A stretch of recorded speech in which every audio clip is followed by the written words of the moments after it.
home. But it is, for Mrs. Long has just been here and she told me all about it.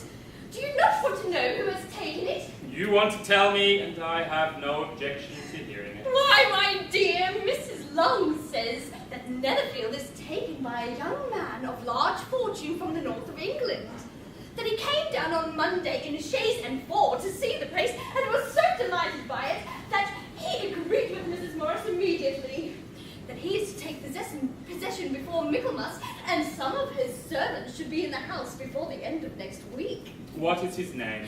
Bingley. Is he married or single? Oh, single, my dear, to be sure! A single man of large fortune, 4,000 or 5,000 a year. What a fine thing for our girls! How so? How can it affect them? My dear Mr. Bennet, how could you be so tiresome? You must know that I am thinking of his marrying one of them. Is that his design in settling here? Design? Nonsense! How could you talk so? But it is very likely that he may fall in love with one of them, and therefore you must visit him as soon as he comes. I see no occasion for that. You and the girls may go. Or you may send them by themselves, which perhaps will be still better. For as you are as handsome as any of them, Mr. Bingley might like you best at the party. My dear, you flatter me. Oh, I have had my fair share of beauty, but I do not pretend to be anything extraordinary now. When a woman has 5 grown-up daughters, she ought to give over thinking of her own beauty. In such cases, a woman has not often much beauty to speak of. But indeed, my dear, you must go and see Mr. Bingley when he comes into the neighbourhood. It is more than I engage for, I assure you. But consider your daughters. Oh, think of what an establishment it would be for one of them. Sir William and Lady Lucas are determined to go Beeley on that account. For in general, you know that they visit no newcomers. Oh, indeed, you must go, for it would be impossible for us to visit him if you do not. You are over-scrupulous, surely. I dare say Mr. Bingley will be very glad to see you. And I will send a few lines by you to assure him of my hearty consent to his marrying whichever of the girls he chooses. Though I must throw in a good word for my little Lizzie. I desire you will do no such thing. Lizzie is not a bit better than the other girls, and I am sure she is not half so handsome as Jane, nor half so good-humoured as Lydia. But you are always giving her the preference. But I have none of them much to recommend them. They are all silly and ignorant like other girls. But Lizzie has something more of quickness than her sisters.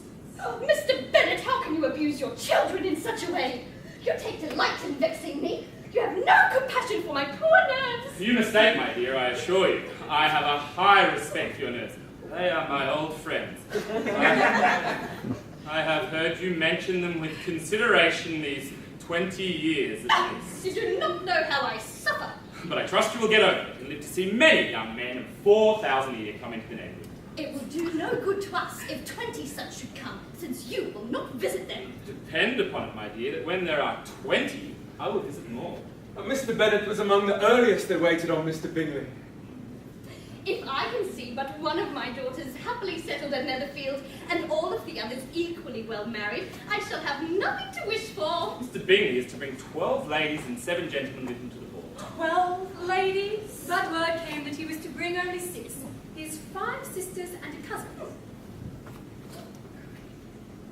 Eventually, there were only 5. Bingley, his 2 sisters, the husband of the eldest, and another young man. Mr. Darcy.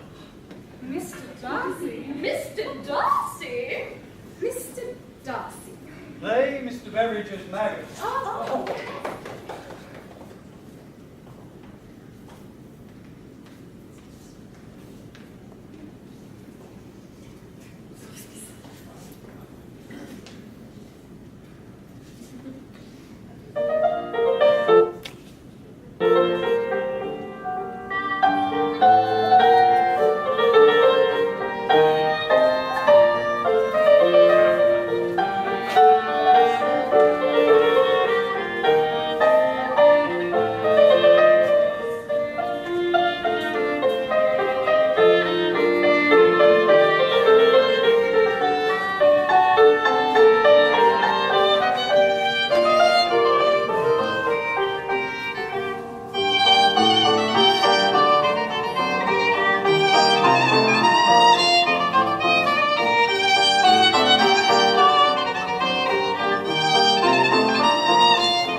standing about by yourself in this stupid manner. You had much better dance. I certainly shall not. You know how detested I am, particularly acquainted with my father. Such an assembly as this would be insupportable. Your sisters are engaged, and there is not another woman in the room. It will not be a punishment for me to stand up. I would not be as fastidious as you are for a kingdom. Upon my honor, I never met with so many pleasant girls in my life as I have this evening. There are several of them, you see, uncommonly pretty. You are dancing with the only handsome girl in the room. Oh, she is the most beautiful creature I have ever seen. There is one of her sisters sitting down just behind you who is very pretty and I dare say very agreeable. Oh, do let me out to my apartment and introduce you to her. Maybe she is. She is tall. Not handsome enough to tempt me. Having no future present to give consequence to young ladies who are slighted by other men.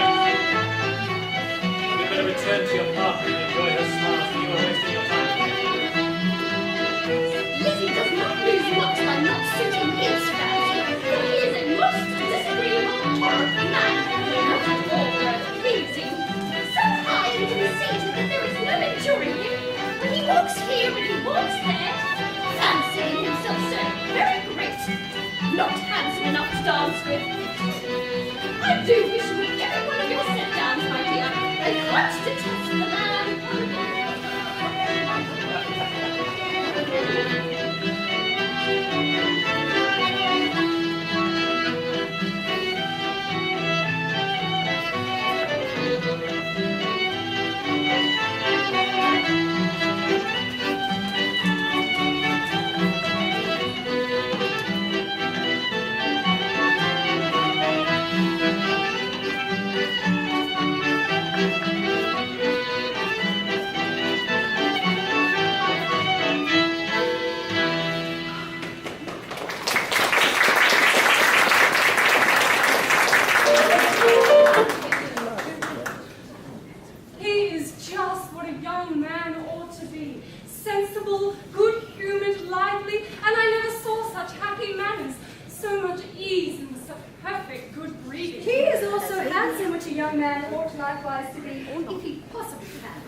I did for you. But that is one great difference between us. Compliments always take you by surprise, and me never. What could be more natural than his asking you to dance again? He could not help seeing you were about 5 times as pretty as every other woman in the room. No thanks to his gallantry for that.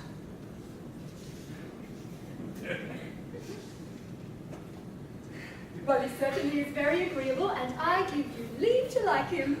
You have liked many a stupid person.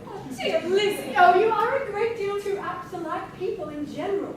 You never see a fault in anybody. All the world is good and agreeable in your eyes.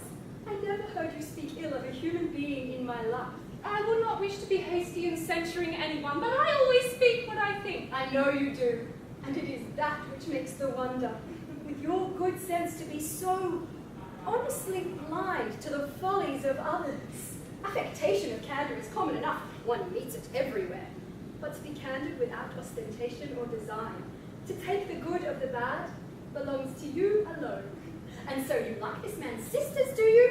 Their manners were not equal to his. Certainly not, at first, but they are very pleasing women when you can converse with them. Miss Bingley is to live with her brother and keep his house, and I am much mistaken if we shall not find a very charming neighbour in her.